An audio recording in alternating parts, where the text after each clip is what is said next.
Voici les principales actualités du Pacifique à retenir cette semaine. Le 53e Forum des îles du Pacifique s'est donc déroulé à Tonga.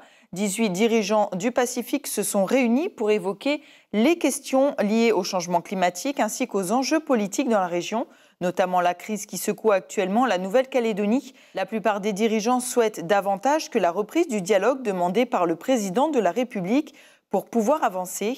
Et l'une des questions cruciales abordées durant le Forum du Pacifique est celle de l'exploitation minière des fonds marins, alors que certains pays comme les îles Cook et Nauru y sont favorables, notamment pour les retombées économiques.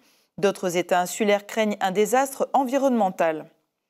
Les Australiens, de leur côté, vont pouvoir profiter de leur temps libre en oubliant la charge mentale du travail. En vertu de la nouvelle loi sur la déconnexion entrée en vigueur cette semaine, les salariés peuvent désormais refuser de répondre aux sollicitations de leurs employeurs en dehors du temps de travail. Une victoire pour les syndicats qui ne convainc pas le patronat.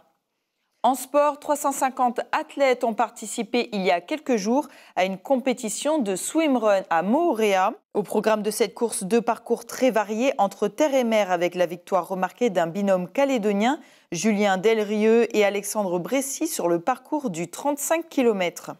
Enfin, coup de projecteur sur Mare, le premier film d'horreur made in Fénois. Il raconte l'histoire de jeunes surfeuses en quête de sensations fortes qui se retrouvent sur une île polynésienne sans savoir qu'elle est habitée et qu'elle risque de réveiller des démons.